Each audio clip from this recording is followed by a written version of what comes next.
Ok. Muy bien, pues buenas noches a todos. Me da mucho gusto tener una muy buena participación. Empezamos con un grupo numeroso el día de hoy. Estamos 42 al momento conectados. El día de hoy tenemos como invitado especial al doctor Castruita. El doctor Miguel Castruita nos va a hablar el día de hoy de COVID y otros virus respiratorios humanos. Obviamente ahorita que empieza, definitivamente empezó, pero se brincó el otoño este año. Nos fuimos de verano a invierno con un buen frío ahora. Entonces, obviamente esto, pues, nos va a traer seguramente algunas otras complicaciones respiratorias como cada año, pero pues ahora con el pequeño detallito del COVID, ¿no? Entonces, pues, qué mejor que empezar a prepararnos, empezar a estudiar, empezar a repasar todo lo que es COVID y todo lo que se va, lo que se puede venir, la manera de evitarlo, que obviamente pues, hay mucho por todos lados, pero a veces también dentro de mucho hay cosas que hay que saber qué es verdad, qué es mentira, qué realmente tiene validez y qué no tiene validez, ¿no? Entonces, bueno, pues qué mejor que dejar esos conocimientos y eso en manos de expertos. Como les comentaba, el día de hoy nos acompaña el doctor Miguel Castrita, es egresado de UAS de Tijuana, hizo su especialidad de medicina interna en Centro Médico Nacional, perdón, del Noroeste, y realizó infectología en el Centro Médico La Raza. Actualmente está trabajando en el Instituto Mexicano del Seguro Social, como la mayoría de nosotros, y también obviamente de manera particular. Entonces, bueno, sin más por el momento, bueno, antes de, nomás sí me gustaría decirles, por favor, revisen su chat. Dentro del chat voy a poner ahorita la liga para que registren su asistencia. Es importante que todos registren su asistencia, porque obviamente vienen algunas preguntas en las que nosotros, como asociación, pues, podemos estar recibiendo pues oportunidad de mejorar todo esto, ¿no? Entonces también igual ahí donde vienen comentarios, si tienen algún comentario para los de la asociación, pues nos gustaría poder saber tus opiniones. Entonces, Doc, pues bienvenido, muchas gracias por estar aquí, gracias por acompañarnos una vez más. Usted nos acompañó antes de COVID y ahorita está dentro del COVID, así que pues qué mejor, ¿no? Muchísimas gracias y pues todo el micrófono y la pantalla es suya. Adelante. Muchas gracias, doctor. Gracias a todos por la invitación. La verdad es que me honran de que me hayan invitado de nuevo. Sé que nos vimos por allá en alguna ocasión de forma presencial. Presenté un tema de sífilis y no me falla la memoria tanto. Y como bien dices, pues ahora nos toca enfrentarnos a nuevos retos. Entonces, bueno, pues me encomendaron platicar un poco sobre este tema, COVID y otros virus respiratorios. No hablaremos de tantos virus respiratorios, nos enfocaremos básicamente en dos, COVID e influenza sobre todo. Y algunos puntos básicos. Es noche, todos estamos cansados. Disculpen si trato de hacerme un poco el chistoso y por ahí tengo algunas imágenes pues que solamente tienen ese interés de alegrarnos la noche un poquito. Conflicto de interés siempre es importante cuando hablamos sobre todo de fármacos, mencionar así, aunque sea grosso modo uh, en lo que trabajamos, ponente para algunos laboratorios y he recibido becas también de otros laboratorios en el último año. Trataré de abordar esos puntos básicos, hablar algo de introducción sobre el tema, epidemiología, algunos casos clínicos que estén publicados y pues tratamiento, sobre todo. Entonces, comenzamos con la introducción. Y aquí la verdad es que me parece súper interesante esta imagen que vemos. Es una línea de tiempo sobre las principales epidemias que hay en la historia. Es muy interesante porque en infectología es bien conocido que cada 10 años aproximadamente vamos a tener una epidemia o vamos a tener una pandemia. Todos recordamos que hace 10 años, bueno, un poco más de 10 años, en 2009, tuvimos la pandemia de influenza H1N1 que se originó acá en México. Sabemos que cada 10 años aproximadamente hay nuevas mutaciones en los virus que circulan, o ya sea entre humanos o virus circulantes entre animales, sufren alguna mutación y pasan al ser humano, como algunos de los virus que ya conocemos, como H1N1, por ejemplo, o como la llamada gripe aviar, que no es tan aviar, pero sabemos que viene de algún animal. Pero también conocemos que más o menos cada 100 años tenemos una pandemia grande, una pandemia severa con una alta mortalidad. La última gran pandemia fue en 1918. Tuvo una mortalidad súper alta. Ahorita me detendré un poquito más en eso. Entonces, por eso es tan importante y tan interesante empezar con esto como introducción, con esta línea de tiempo, y de acá nos podemos... Claro que no existe registro de todas las enfermedades o de todas las pandemias que existen en la historia. Probablemente hay registro o conocemos la historia de las más importantes o las que hubo, por ejemplo, en América, pero después de la llegada de los españoles, o en Europa, que es de donde tenemos un poco más de registro de historia. Pero vean acá, si nos vamos hasta el año 165, desde la peste antonina contraída por los soldados romanos en Oriente Próximo, hasta 5,000 personas al día en Roma. Una mortalidad aproximadamente de 5 millones de personas. Sin embargo, no se compara si nos bajamos a la siguiente, por acá a partir del año 500, un poco más, 530 aproximadamente. Y vean acá, hubo una mortalidad de 25 a 50 millones de personas. Probablemente no podemos dimensionar lo que son 50 millones de personas. Es casi la mitad de nuestro país de muertos que hubo. Una enfermedad transmitida por ratas llegadas en barco de China e India provocó un profundo debilitamiento del imperio bizantino. Después viene la viruela japonesa y una que es bien conocida, se dio en la época del oscurantismo en Europa y probablemente es de lo que hay más registro. Hay películas y hay series sobre esto, sobre la peste.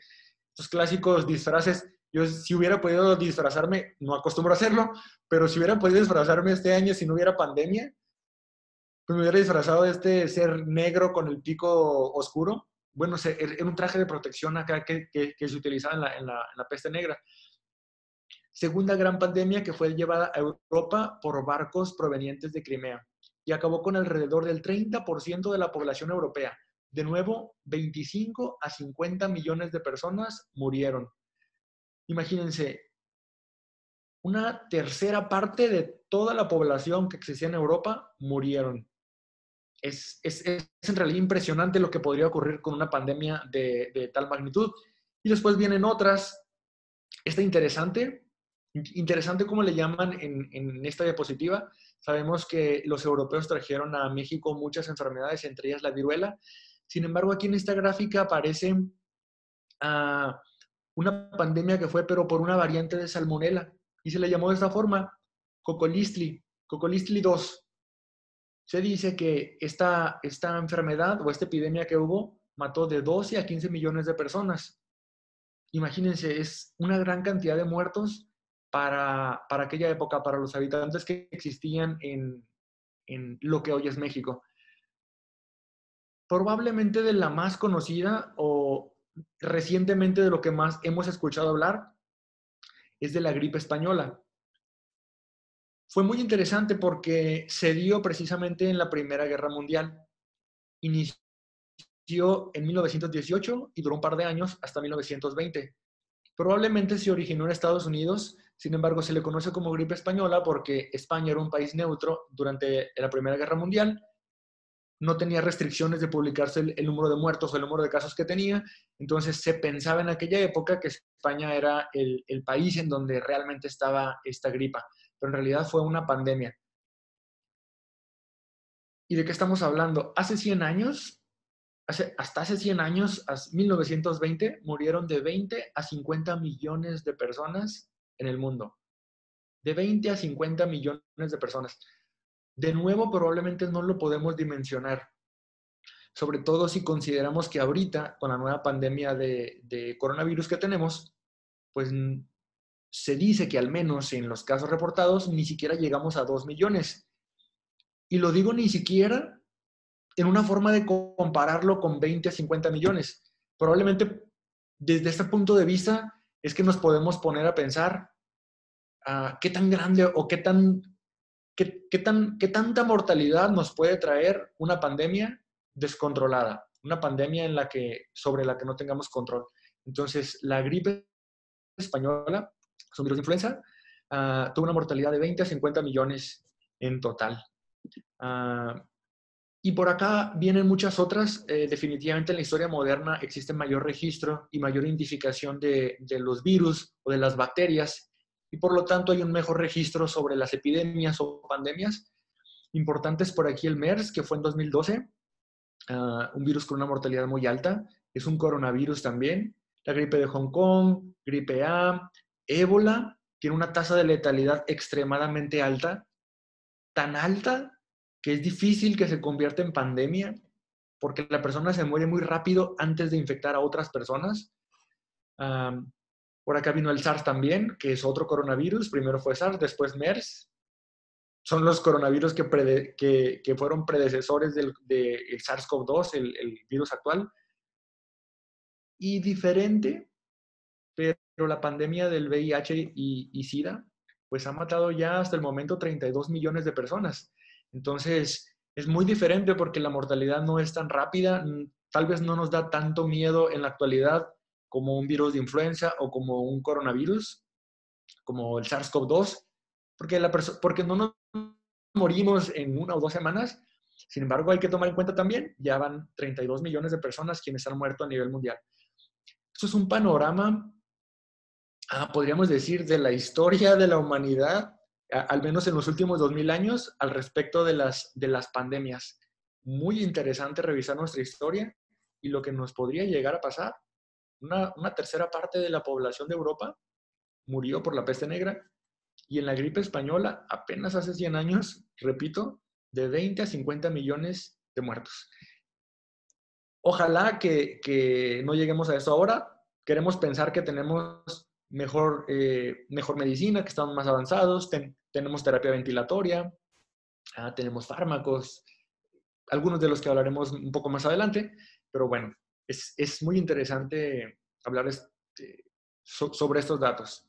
Estas imágenes todas las hemos visto, son imágenes sobre la gripe española, la llamada así, de 1918. No todas son imágenes reales de la gripe española. Si les pudiera hacer una encuesta, lo haría, a ver cuál creen que es la imagen real. Por aquí, yo no lo sabía, me las topo en redes sociales y se me hacían súper interesantes. Esta, por ejemplo, ¿no? En realidad estaban probando las máscaras antigases. Bueno, se pusieron máscaras antigases ante una amenaza de una bomba de gas, de una bomba química. La imagen real de la gripe española es la que aparece abajo y a nuestra izquierda en la pantalla. Es una imagen tomada en Estados Unidos de una familia protegiéndose con el cubreboca clásico. Las demás no son de la gripe española. Pero bueno, por ahí las identificaremos. Entonces, hasta aquí, todo parece interesante. Todos tal vez empezamos a pensar que nos da un poco más miedo el que ya tenemos. Esperemos que no sea así, esperemos que no lleguemos a tales catástrofes. Epidemiológicamente, pasaremos ahora a los datos que tenemos.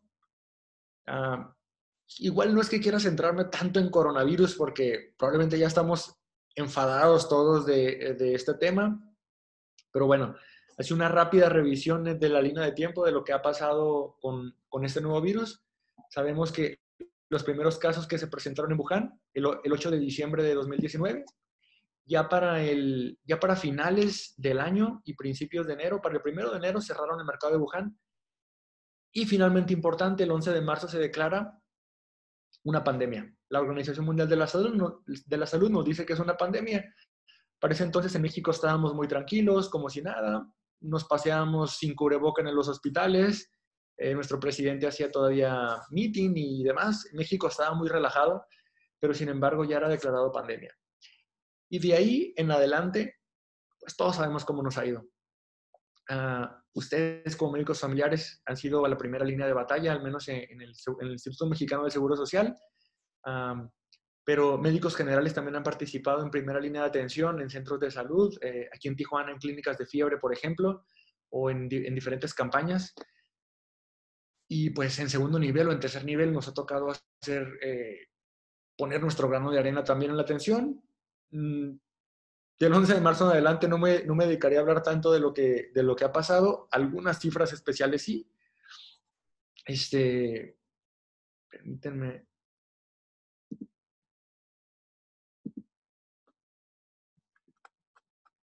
Denme un segundo nada más.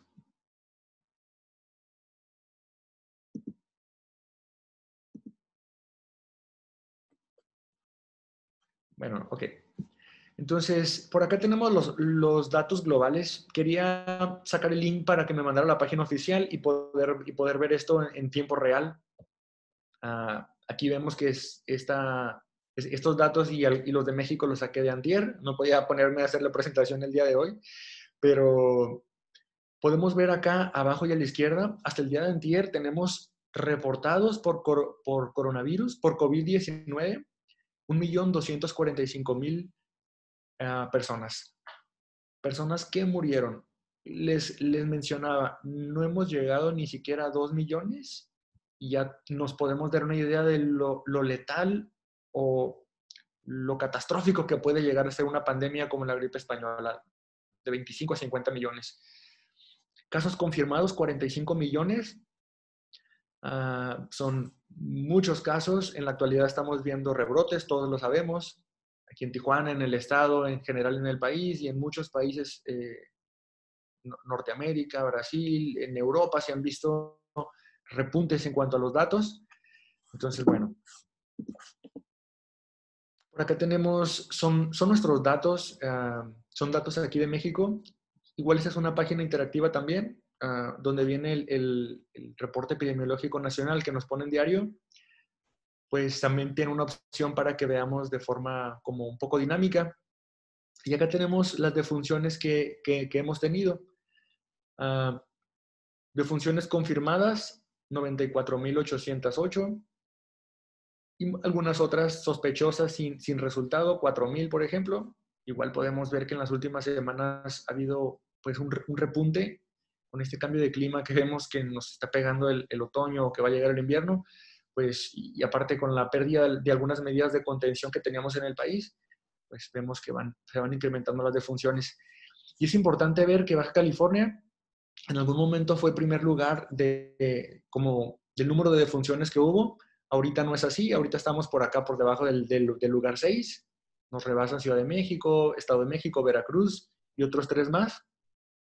Nos posicionamos en el número 7, pero pues no es nada despreciable. Todos hemos visto por acá algunas publicaciones que se dan en la prensa local que hablan sobre las defunciones de COVID en Tijuana sobre todo. Cambiando un poquito a lo que es influenza, pues influenza se cataloga como A, B, C, D.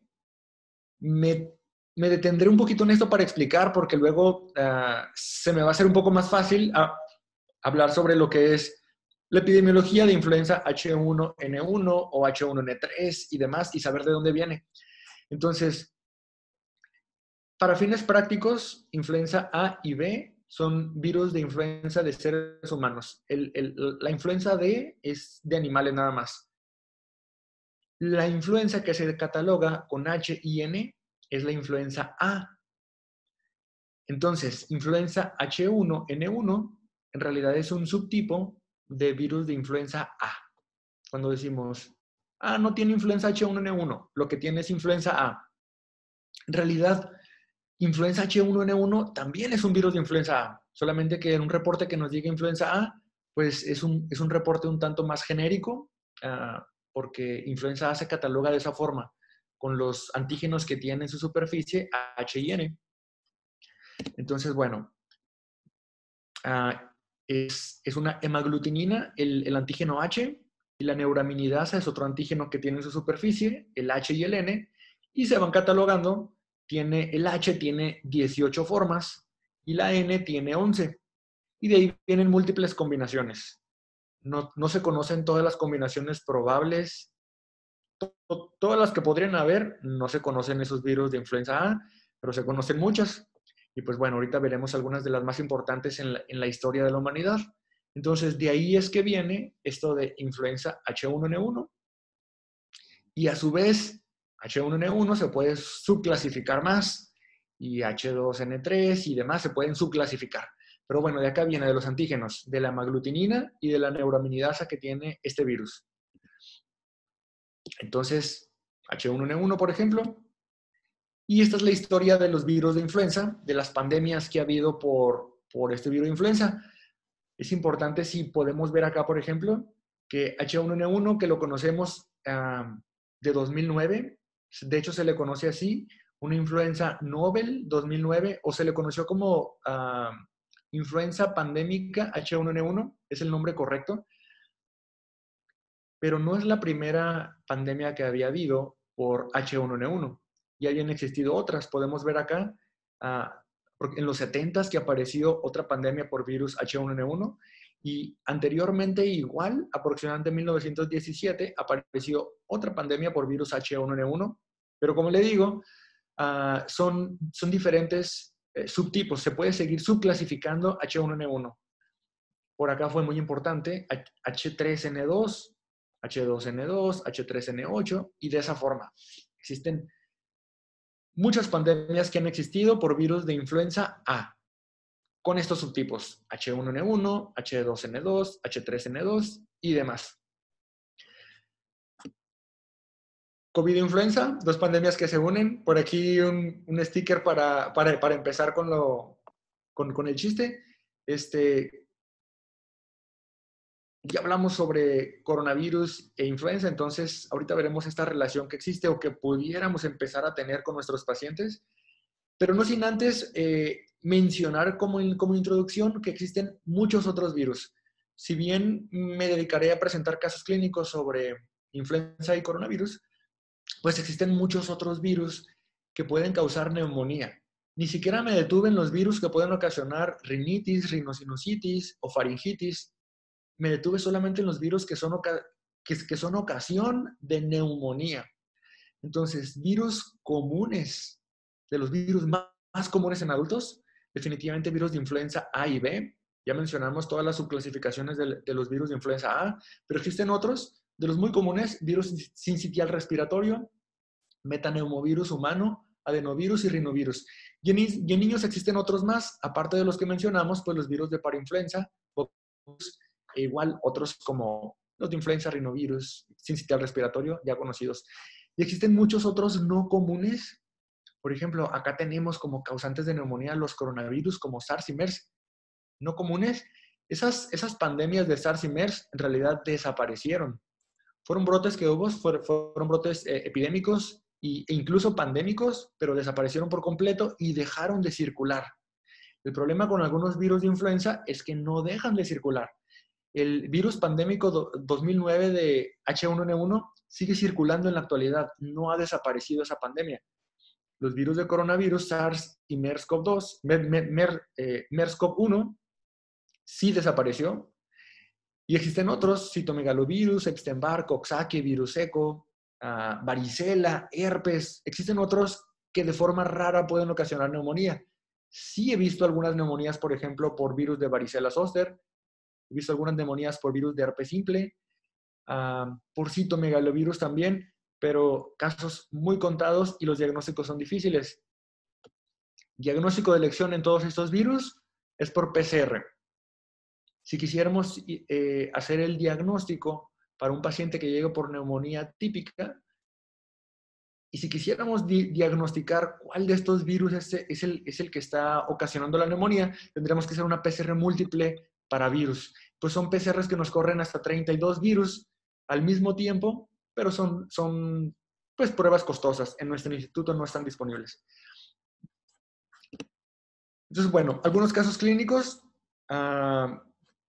Solamente antes de pasar a los casos clínicos, quisiera detenerme acá. Es algo que sí preocupa un poco. Las definiciones operacionales que teníamos previamente, si nos detenemos a leerlas, la definición de enfermedad tipo influenza, pues nos dice que fiebre, tos y cefalea acompañados de uno o más de los siguientes: rinorrea, coriza, artralgias, mialgias, dolor torácico, diarrea. En realidad, no es nada diferente a la definición que tenemos ahora o al caso probable de COVID. En menores de 5 años resalta como signo cardinal la irritabilidad y en mayores de 65 años no se requiere la fiebre como un síntoma cardinal. Si podemos hacer un énfasis aquí en cuanto a los síntomas, la enfermedad tipo influenza casi siempre se presenta con rinorrea. Como es un virus que ocasiona gripa, casi siempre tiene rinorrea y SARS-CoV-2 no es tan así. Sí puede presentar rinorrea, pero es una menor proporción, aproximadamente un 20% de los casos solamente. Pero bueno, finalmente las definiciones se parecen. ¿Cómo decimos que es un caso probable? Una definición operacional de caso probable. Bueno, cualquier edad con los síntomas de tos, fiebre y cefalea, lo mismo que habíamos visto para enfermedad tipo influenza, y acompañados al menos de uno de los siguientes: disnea, artralgias, mialgias, odinofagia, conjuntivitis, dolor torácico. Prácticamente lo mismo. No podemos culpar a quienes hacen las definiciones operacionales. Así son los virus respiratorios. No son virus que se quedan únicamente en los pulmones, no son virus que se quedan únicamente en la nariz. Los virus están de forma sistémica, están circulando en nuestra sangre. Entonces nos ocasionan múltiples síntomas: fiebre, mialgias, artralgias, dolor torácico, diarrea. No se quedan únicamente en el aparato respiratorio.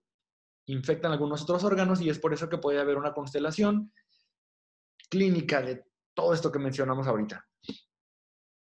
Estos son casos clínicos de los primeros que fueron publicados sobre COVID. Son casos de pacientes de China.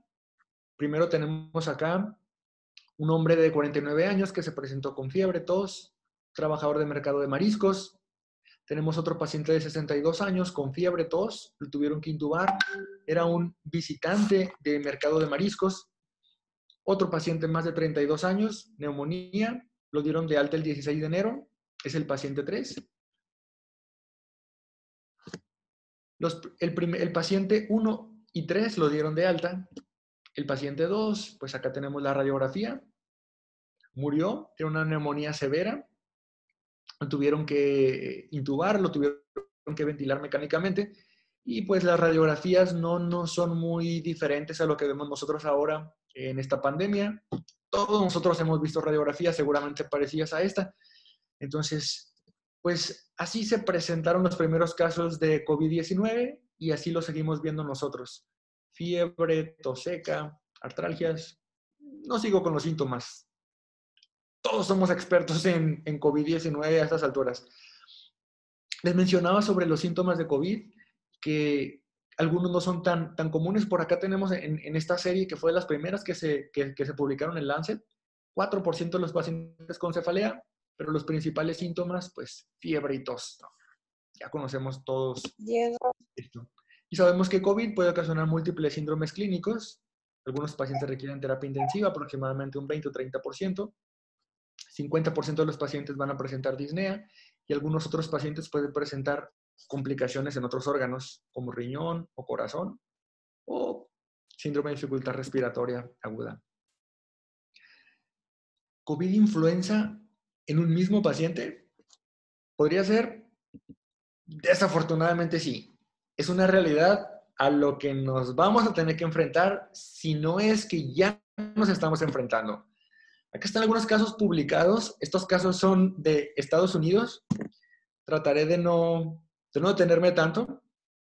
Igual y no los quiero abrumar con tanta información, pero un hombre de 57 años tenía 2 semanas con fiebre, tos seca y disnea. Después se agrega cefalea y odinofagia. Una mujer de 35 años, ella trabajaba en una línea aérea, no viajaba, trabajaba solamente para la línea aérea, pero sí tenía mucho contacto con viajeros. Se presenta con 5 días con cefalea, fiebre, tos seca y diarrea. Y una tercera paciente, una mujer de 68 años, que llegó por alteración del estado mental y disnea. Esos son los 3 pacientes publicados. En cuanto a algunos otros datos más, vean, taquicardia de 123 por minuto, taquipnea, la saturación en 92%. Nuestro segundo paciente, igual taquicardia, la saturación en 97%, algunos datos de dificultad respiratoria. Y el tercer paciente, la alteración del estado mental era por desaturación, llegó saturando el 62%. Cuando le ponen la mascarilla con reservorio, sube a 92%. Es una mejoría. Igual tenía taquicardia, taquipnea y tuvieron que ventilar mecánicamente.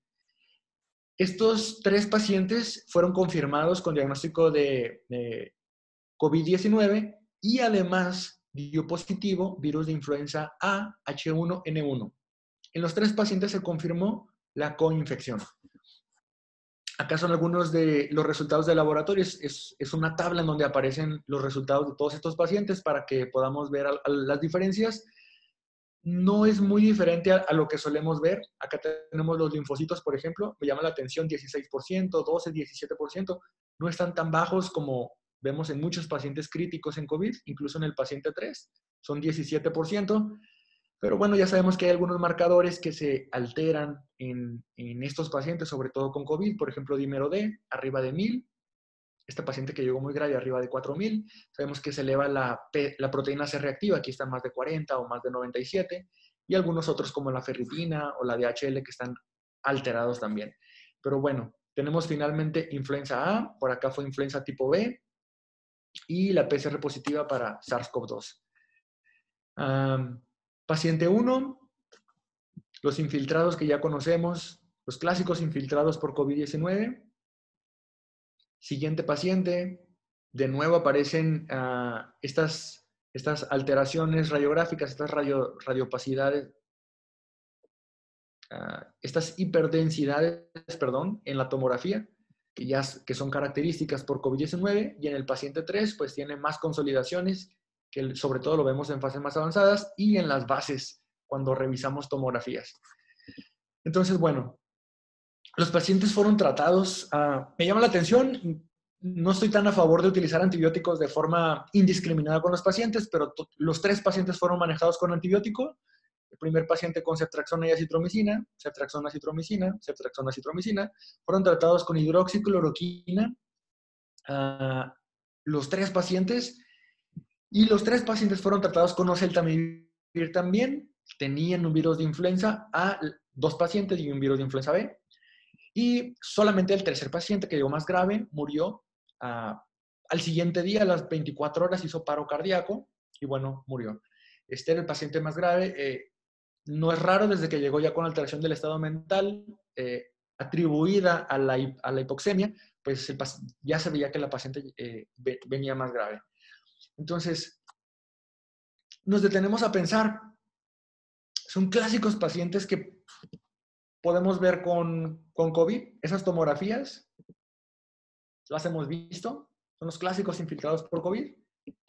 Y sin embargo, esos 3 pacientes tuvieron también una PCR positiva para influenza al mismo momento. ¿No se estará pasando? Es posible que sí. En México ya hay casos reportados. En el INER, hace menos de un mes, reportaron su primer caso de COVID e influenza. Vemos que no necesariamente van a ser pacientes más graves. Los 2 primeros pacientes fueron egresados a domicilio. No necesariamente estas lesiones eran por neumonía, por influenza. No son las clásicas neumonías que veíamos por influenza o que vemos por influenza H1N1, que son infiltrados un poco más algodonosos y más centrales, con esa distribución un poco más central. Aquí todavía los vemos periféricos y con imagen en vidrio despulido, que lo vemos clásicamente en COVID. Es posible que estos 2 primeros pacientes tuvieran influenza, pero tal vez en vía aérea alta solamente, y que tuvieran la neumonía por SARS-CoV-2. No lo sé. Pero definitivamente nos vamos a enfrentar a estos pacientes. Entonces, bueno, ¿cuál es el tratamiento que hay? Sí, tratamiento específico, ninguno. Vacuna, ninguna, al menos para SARS-CoV-2, para influenza sí existe. Y medidas generales, pues sí que las hay. Entonces, Remdesivir, probablemente el único tratamiento específico que hay. Esta publicación acaba de salir hace 6 días. Es una publicación en New England. Sabemos que hay algunas donde se ha visto que se reduce la mortalidad. Aquí si nos quisiéramos ver, así, probaron Remdesivir contra placebo. Y si nos quisiéramos ver acá la mortalidad al día 14, pues parece aquí que tiene un riesgo relativo de 0.55, si hubo una disminución.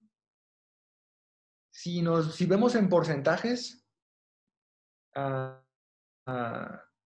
me perdí por acá. Vemos acá la mortalidad, pero acá estamos hablando sobre todo el periodo. Estamos hablando al día 29. Si nos vamos acá al porcentajes, la mortalidad es del 11.4 contra el 15.2%. En realidad no hubo tanta diferencia en cuanto a la mortalidad al día 29. En el día 14 sí que hubo una diferencia en la mortalidad, al menos en cuanto al porcentaje de mortalidad que hubo al día 14. Pero cuando nos vamos acá al día 29, al final del seguimiento, la verdad es que la mortalidad se reduce un poco, que ya no hay tanta la diferencia que hubo en la disminución de remdesivir comparado contra placebo. Finalmente, es el único antiviral que ha demostrado algo de actividad y sí está indicado su uso. No existe en México, pero hasta el momento es el único antiviral. Todos los demás que hemos intentado utilizar, prácticamente todos los demás no han funcionado. Hemos utilizado, por ejemplo, lopinavir con ritonavir y hay publicaciones que nos dicen que no recomiendan su uso. Está que no se recomienda citromicina, por ejemplo, también. No se recomienda hidroxicloroquina, no se recomienda cloroquina. No solo no hay evidencia de que funcione, sino que hay evidencia de que no funciona. O sea, hay evidencia de que no funciona y que puede haber mayores efectos adversos. Entonces, otros antivirales que tratemos de usar, bueno, no están recomendados en la actualidad y no tenemos remdesivir. Los esteroides, sí hay palomita.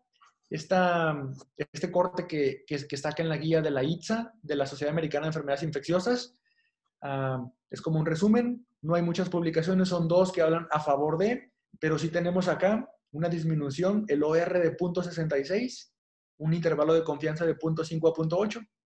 Entonces, es una palomita para los esteroides. ¿Cuándo están indicados? Cuando hay hipoxemia. Desaturación, indicación de esteroides. El esteroide que más se recomienda en la actualidad, dexametasona, 6 miligramos hasta por 10 días, 6 miligramos pues, intravenoso si está el paciente hospitalizado o intramuscular, pero si hay hipoxemia. De lo contrario, no hay recomendación para su uso. Por acá hablo un poquito aquí sobre la estratificación que hay para la profilaxis de trombosis. Y sí, todas estas son diferentes guías que nos hablan de los parámetros que podemos utilizar para recomendar tromboprofilaxis.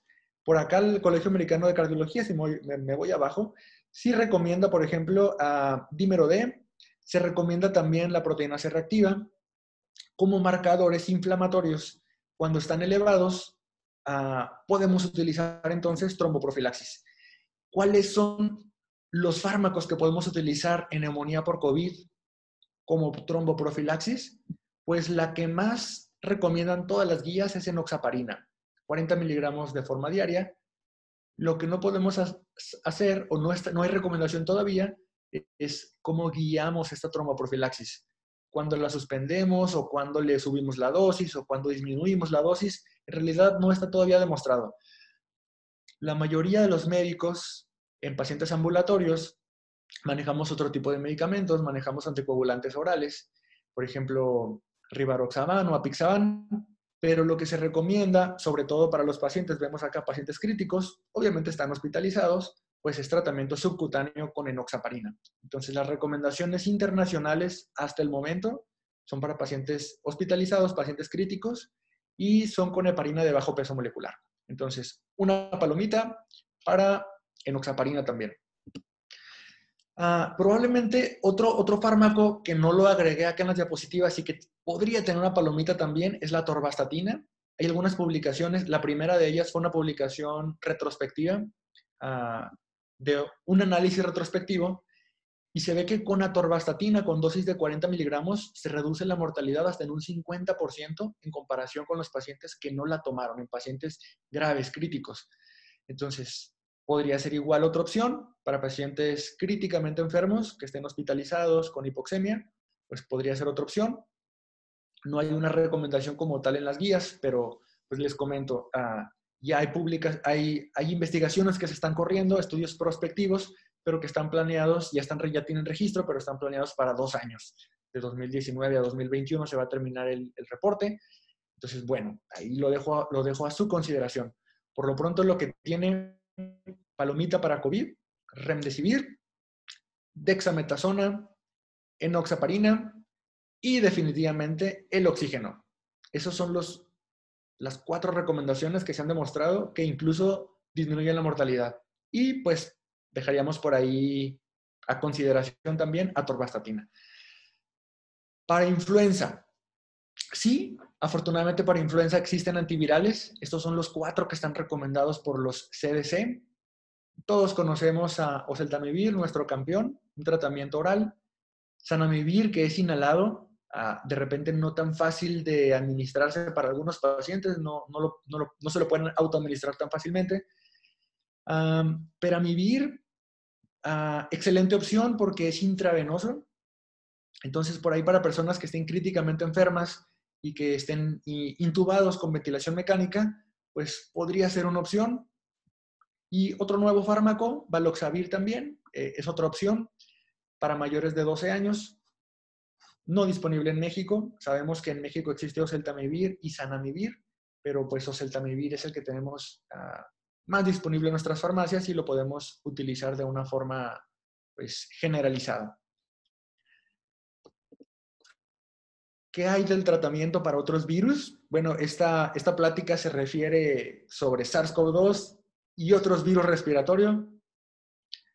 ¿Qué tratamiento tenemos para virus sincitial respiratorio, para metaneumovirus, para adenovirus, para rinovirus o para virus, para influenza, por ejemplo, en niños?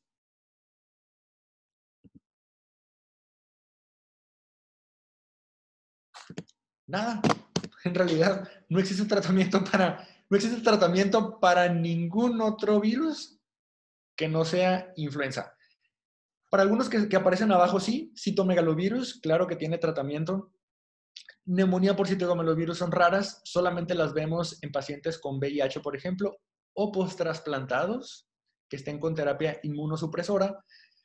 El tratamiento para citomegalovirus es valganciclovir para forma ambulatoria o ganciclovir para pacientes hospitalizados, un tratamiento intravenoso. Para neumonías por herpes, definitivamente que hay tratamiento, igual para varicela zoster, sabemos que hay tratamiento. Ambos se tratan con aciclovir, pero para los demás, para Epstein-Barr, no existe tratamiento. He visto que en algunos hospitales manejan Epstein-Barr con aciclovir. No hay indicación, no tiene actividad aciclovir contra Epstein-Barr, no existe ningún tratamiento que podríamos ofrecer. Para influenza tampoco. Para influenza tampoco. Y podríamos seguir para virus Coxsackie o para ecovirus. Estos dos los vemos un poco más en encefalitis, por ejemplo, por ahí algunas meningitis. Sí podríamos ver tal vez diarreas por algún enterovirus y no nos daríamos cuenta que lo es, pero no he visto alguna neumonía por esos virus, pero tampoco existe tratamiento finalmente. Entonces, neumonías por virus respiratorios, pues en la actualidad podríamos tratar, o estamos tratando todos COVID-19, influenza, claro que hay tratamiento. En esta nueva temporada que estamos viendo que nos van a llegar pacientes con neumonías por influenza y que probablemente las empecemos a confundir con COVID-19 o que nos pueden llegar pacientes con ambos virus, sí deberíamos empezar a considerar tratar con oseltamivir. Ya empiezan a salir las guías, no tengo la nueva guía que va a salir o la nueva directriz que hay sobre enfermedad respiratoria, pero definitivamente sí, ya vimos que las definiciones operacionales se parecen mucho, los síndromes clínicos son muy parecidos, entonces deberíamos empezar a considerar tratar en algunos casos oseltamivir. Va a ser difícil decidir cuándo sí y cuándo no. La verdad es que va a ser muy complicado, pero creo que sí deberíamos darle el beneficio a nuestros pacientes, sobre todo a pacientes graves o a pacientes que tengan una probable influenza, que tengan el cuadro clásico de rinorrea, por ejemplo. Sabemos que da mucha cefalea, fiebre, y que la rinorrea y estornudos llamen la atención en el cuadro. Creo que sí deberíamos dar la opción de tratar con oseltamivir y no pensar que nada más es SARS-CoV-2. Entonces, bueno, les agradezco su atención, les agradezco mucho la invitación. Sé que no es un tema de tratar fácil para todos nosotros. Pero bueno, traté de resumir un poco, de poner los casos estos que hay sobre coinfecciones. Y bueno, pues estoy aquí con ustedes.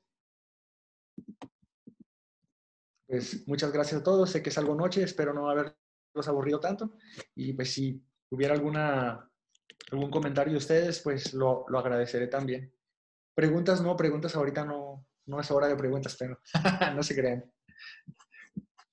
Muchísimas gracias, la verdad que, híjoles, ahora sí que, pues para mí ha sido esta, no puedo decir que es una embarradita porque la verdad es una paseada por el COVID, muy interesante, la verdad, con muchos datos también interesantes desde lo que han sido las pandemias hasta ahorita, pues, lo nuevo, ¿no? Que es pues la nueva vinculación de COVID e influenza y, bueno, otros virus que se pueden pegar ahí o que se pueden agregar, más bien al que se puede agregar COVID, ¿no? Igualmente, pues muchas gracias por acompañarnos esta vez. Y no sé si alguien tenga preguntas, cada quien puede activar su micrófono, adelante, úsenlo, prendan su video para que el doctor también sepa quién está hablando. Pero si no, bueno, por lo menos el audio lo pueden prender ustedes, pueden preguntar. Si les da mucha pena o no tienen acceso a un micrófono, pueden también poner sus preguntas en el chat. Ahí mismo en el chat también les puse un link, favor de picar este link y contestar esa encuesta para poder registrar su asistencia.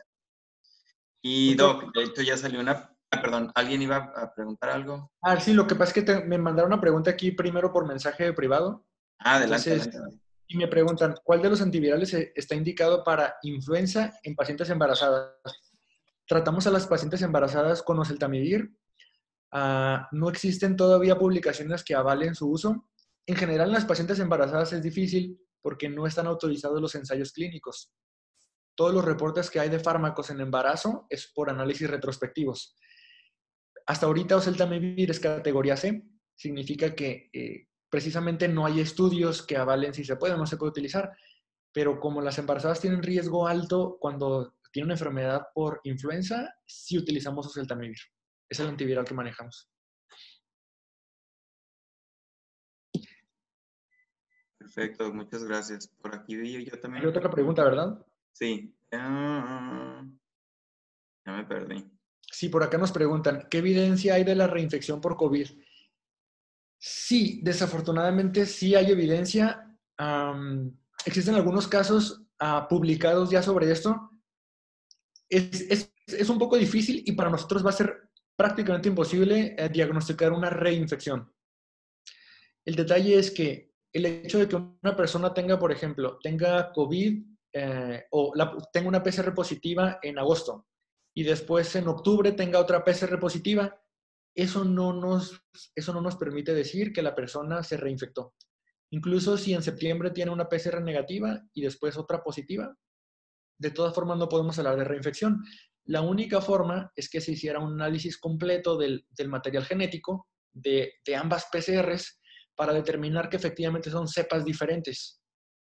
Pero sí, los primeros casos reportados de coinfección fueron en Hong Kong, hicieron la secuencia genética completa de los SARS-CoV-2 y sí demostraron que eran cepas diferentes de este nuevo coronavirus. Entonces sí está demostrada la reinfección, pero los casos que están publicados de reinfección igual son anecdóticos, porque como les digo, no podemos demostrar tantas reinfecciones, no tenemos esta secuencia genética, pero al menos los casos anecdóticos que hay, el segundo episodio nunca ha sido grave. El paciente no ha requerido hospitalización o no ha requerido intubación y ventilación mecánica.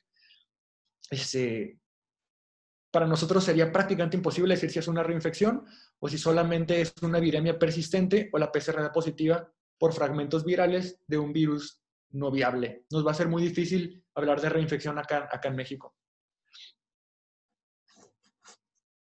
Perfecto, muchas gracias, Doc. También esta otra pregunta aquí dice que no está enfocada al tema exactamente, pero con respecto a la pandemia en la que estamos, quisiera saber si existe evidencia del oseltamivir en el manejo para COVID. No, doctor, hasta ahorita no hay ninguna publicación que nos hable sobre que oseltamivir pudiera tener acción, porque oseltamivir está diseñado para virus de influenza, necesita una polimerasa que tiene el virus y que prácticamente solo funciona contra el virus de influenza.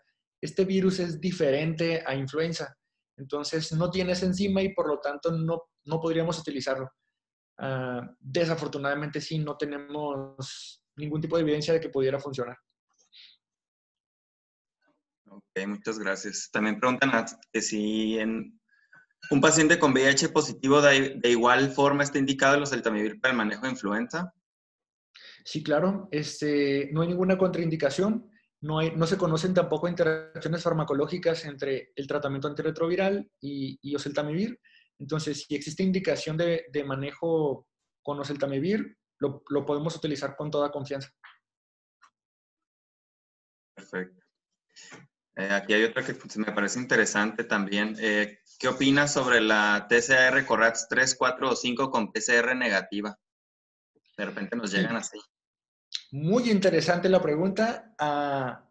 ¿Qué opino? Que cuando hay caso de neumonía, la tomografía tiene mejor sensibilidad que la PCR para detectar los casos de SARS-CoV-2.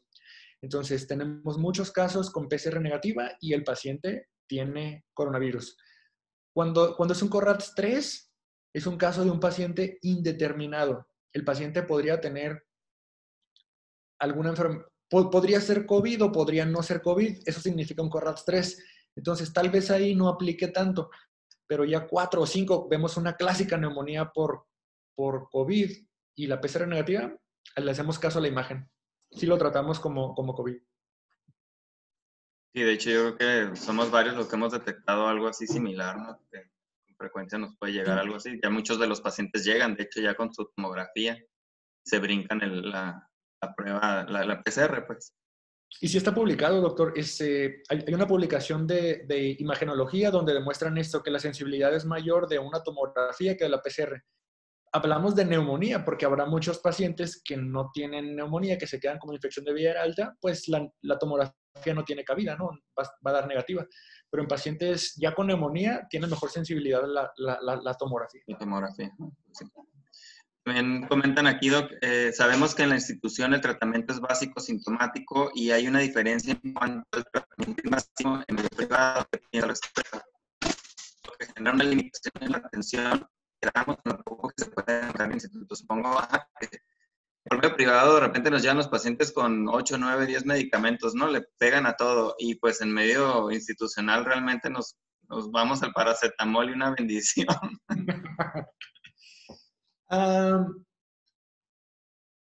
Me la ponen un poco difícil.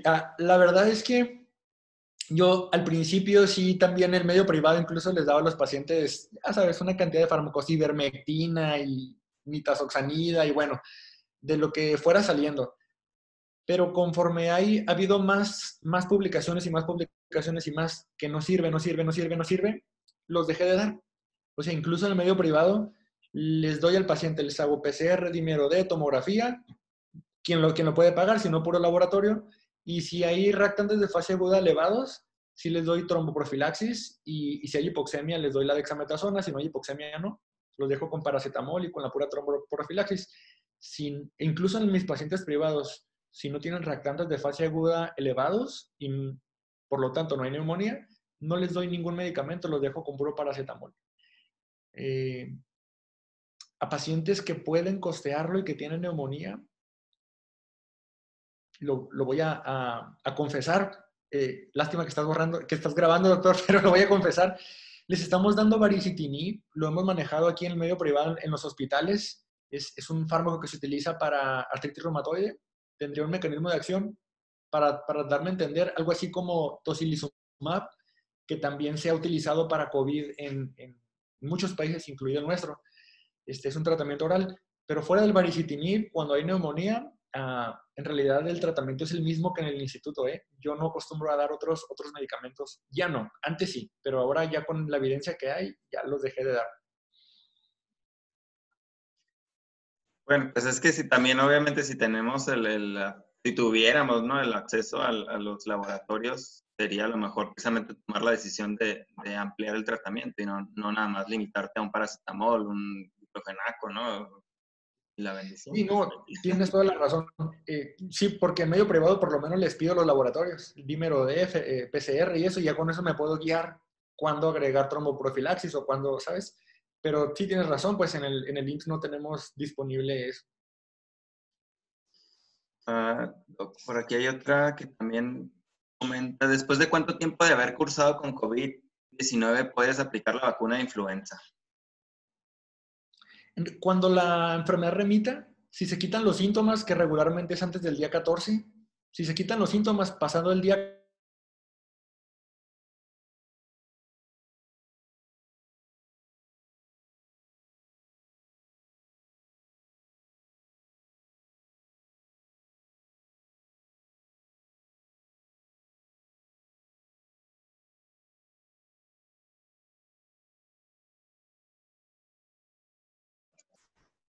No sé si se le fue la señal al doctor o se me fue a mí. ¿Me escuchan a mí?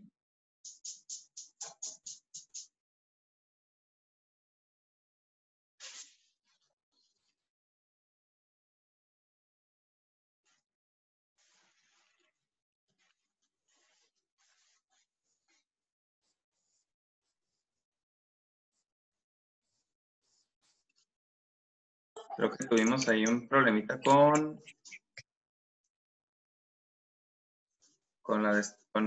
el doctor, ¿verdad? Con su... Vamos a ver si nos escribe ahorita para que se conecte. Me estaba contestando.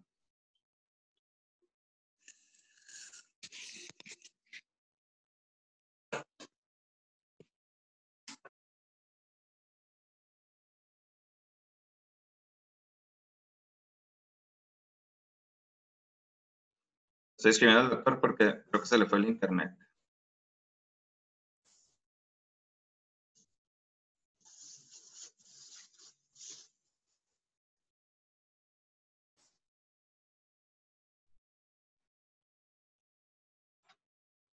Y yo creo que sí, porque no le llegan los mensajes. Vamos a esperar un poquito, porque ya había unas preguntas bastante interesantes todavía. Y pues todavía es temprano, relativamente temprano, entonces tenemos chance de que se conecte el doctor. No sé si ya, insisto nuevamente, si ya contestaron el link que les puse ahí para registrar su asistencia. Me faltan muchos. Tenía como 70 asistentes y tengo nada más 35 eh, encuestas contestadas y lo pueden contestar. Ahorita se los vuelvo a poner ahí en el chat.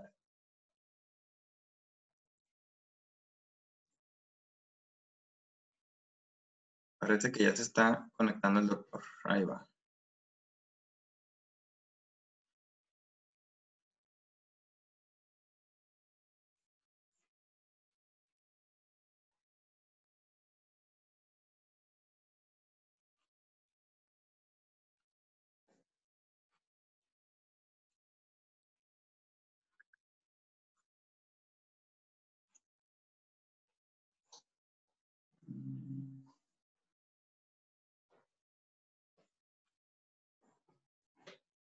Dos minutos, una disculpa ahí por el inconveniente. No tarda, no tarda. Mientras les comento para los que se inscribieron en el congreso virtual que organizó la federación, sigue abierta la plataforma, va a estar abierta, perdón, durante 90 días para que puedan escuchar las pláticas. Y nada más como recomendación, a la hora de que cumplan con el 80% de las pláticas, nada más hay que descargar la constancia, se descarga directamente a la computadora. No se descarga ni en iPad ni en celular para que traten de hacerlo desde su computadora y lo puedan guardar ahí en su USB.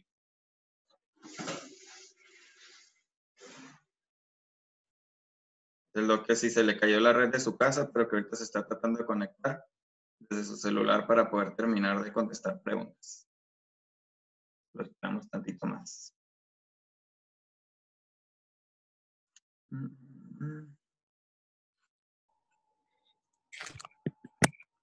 Ahí está. Bienvenido, Doc. Aquí estamos Hola, esperándolo y doctor. con más preguntas todavía. Es una disculpa, de hecho estoy en el celular ahorita, parece que se cayó la red de internet aquí en mi casa, la casa de todos ustedes, pero bueno. Gracias, Doc. Estábamos en... lo de la vacuna. Estaba comentando precisamente la respuesta de cuándo se debería aplicar la vacuna después de haber cursado con COVID-19. Entonces comentaba ya, ¿no? Que al tener al Sí, superar los síntomas, prácticamente. sí, cuando se quitan los síntomas, que regularmente es al día 14, se puede aplicar la vacuna sin ningún problema. Siendo sinceros, inmunológicamente no habría ningún problema que una persona tuviera una enfermedad respiratoria y que se vacunara contra otra. Y la reacción antígeno-anticuerpo se va a dar de todas formas y la persona va a generar inmunidad. El único problema es que por los posibles efectos adversos de la vacuna de influenza y una persona que ya tiene una enfermedad respiratoria o febril, pues no nos encanta eso. Pero sin ningún problema, cuando se quiten los síntomas, se puede vacunar la persona. Solo para evitar esto, que no haya un choque entre los efectos secundarios de la vacuna con la enfermedad. Ok. Aquí me mandaron a mí una pregunta en privado y se la voy a leer textualmente, Doc. Dice, Adelante. buenas noches, gusto saludarte. En cuanto a COVID, la tendencia, por lo menos en mi UMF, es o no hacemos nada o le damos de todo. Los pacientes son valorados por un médico diferente, no siempre es el mismo médico el que le da seguimiento y estamos más preocupados por los días de incapacidad. En el estado, nuestros pacientes IMSS realmente les va peor que en SSA. ¿Esto es real o solo es guerra de poderes? Supongo que es.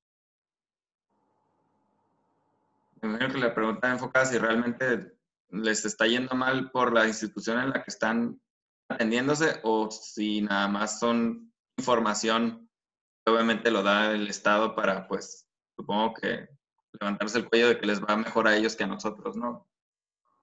La verdad, yo creo que sí tiene mucho que ver esto que hay ahorita,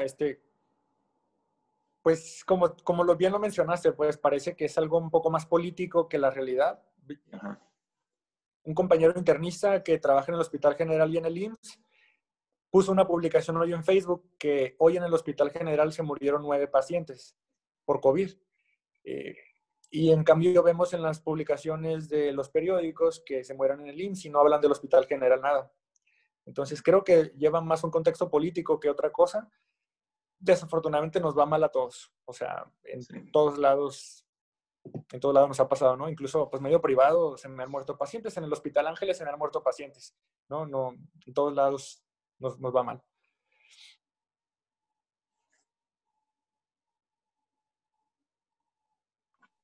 Perdón. Dice, ¿en qué pacientes está justificado el uso de antimicrobiano? Cuando se agrega neumonía secundaria, influenza o coronavirus. Sí, es un poco complicado porque hay un poco de pleito, incluso entre infectólogos y entre internistas y neumólogos y todo. Algunos estamos a favor, algunos en contra de los antibióticos. Yo creo que tendríamos que, yo lo que trato de hacer es ver en quién sospecho que se sobreinfecta. Por ejemplo, si una persona empieza con fiebre y dura 1, 2, 3, 4, 5 días con fiebre, desde un inicio no se le quita, yo la atribuyo a que es por el COVID-19. No le doy antibiótico, no importa que no se le quite la fiebre, porque tengo una infección que justifica la fiebre y la fiebre puede durar hasta 14 días.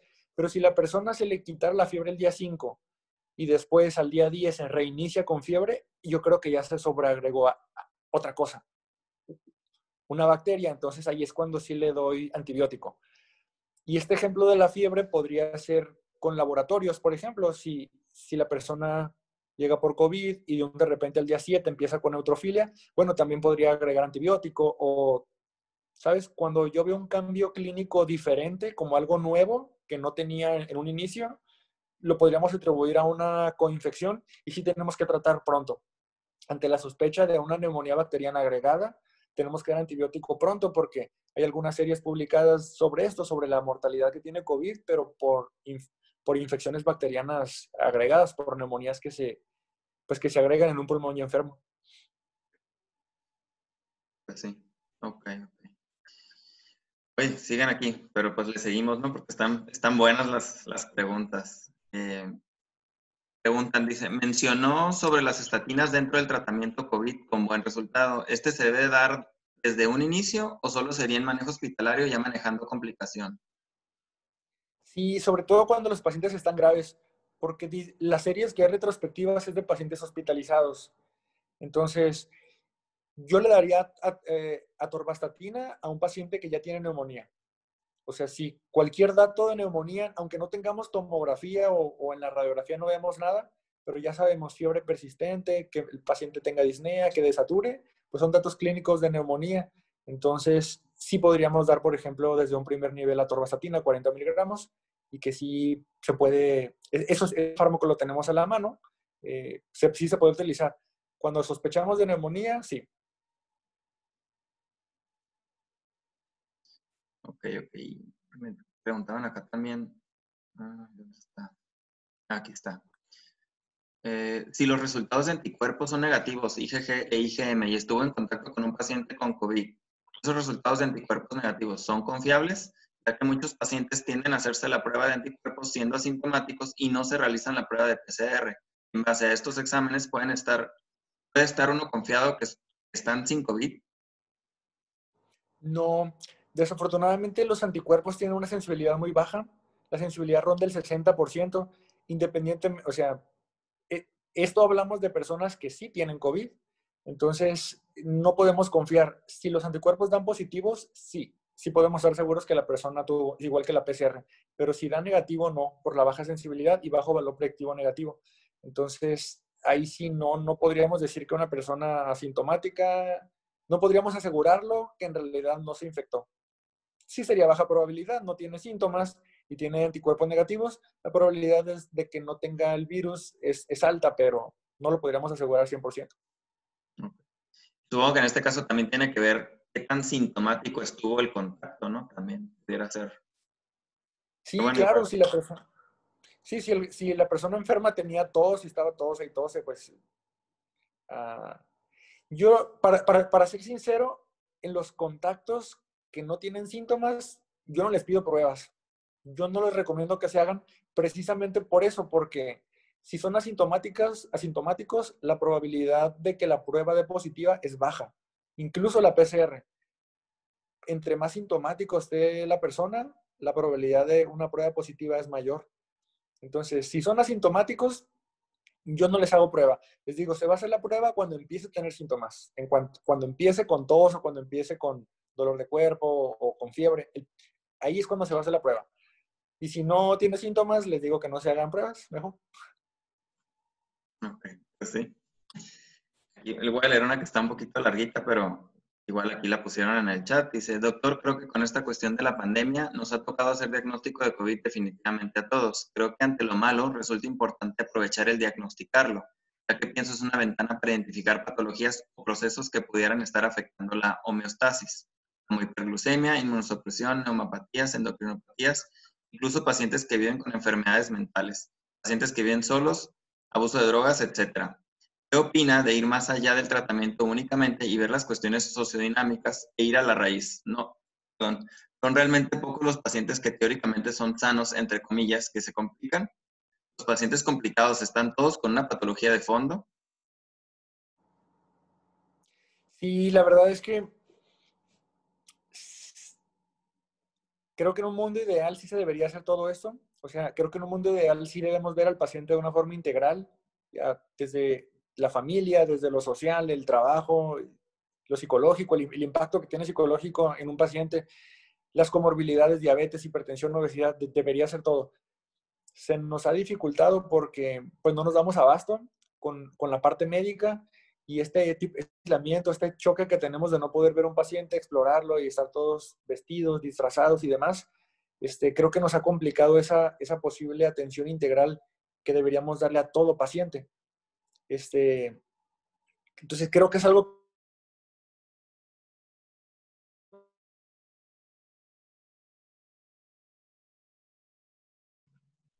Ya se le congeló la imagen otra vez, ¿verdad? Vamos a ver nada más, ya para para cerrar la sesión. Pero vamos a darle chancita a ver si recupera la señal.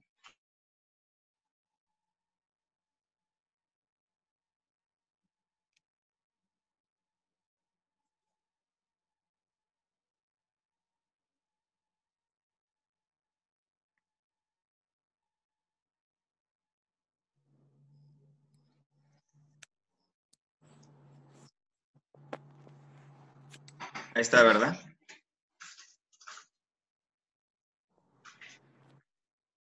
¿Sí me escuchas, doctor, y me ves? Sí, Doc, sí. Sí, yo no te dejé de ver, pero bueno.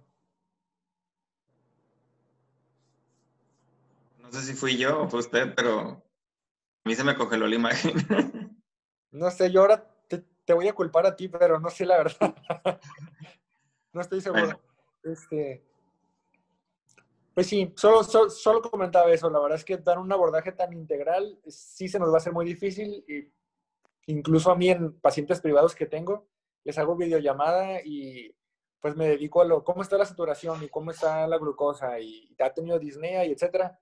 Y se me van otras cosas, pues no lo reconozco. muy bien, Doc. Pues creo que aquí ya no pusieron más preguntas. No. Pues nuevamente, Doc, muchas gracias a todos por haberse conectado. Ya algunos estuvieron saliendo, ya vi. Pero qué bueno que se quedaron a escuchar las últimas preguntas. Gracias por estar nuevamente con nosotros. Gracias por participar. Gracias por sus preguntas. Y a usted, Doc, muchas gracias también por su tiempo. La verdad que siempre, pues, las veces que nos ha acompañado han sido pláticas muy buenas, muy interesantes. Y bueno, la cantidad de preguntas se ve esa semillita que nos siembra ahí a la duda y a seguir investigando. Entonces, pues nuevamente muchas gracias. Quiero ver si puedo compartir. A ver si sale, no sé si salga. Ahí sale todo movido, ¿verdad? Bueno, ahí está Sí la sale bien, constancia. gracias. Sí sale bien. Gracias, Chamale. Además, ahí van 55 respuestas para que vean, no les estoy mintiendo, me faltaron muchas, pero Doc, pues yo le hago llegar esta constancia a su correo. Le agradezco nuevamente haber estado con nosotros y pues si no hay más dudas o preguntas, cerramos la sesión y los esperamos en la siguiente y última sesión del año, en todavía plena pandemia, que sería en diciembre. Sería ahorita les digo, el 8 de diciembre sería la siguiente sesión. Está, al parecer, pronosticada que sea acerca de la vacuna, precisamente para ver qué tanto se logra avanzar. Ya vieron que ya empezaron a salir ahí nuevas noticias sobre la vacuna que se está desarrollando, ¿no? Entonces, pues a ver en diciembre qué nuevas hay. Está invitado el doctor Chacón, así que, pues bueno, será una muy buena plática también, al igual que esta y las que han estado pasando. Pues si no hay más por parte de nadie, yo me despido y agradezco a todos su asistencia. Gracias.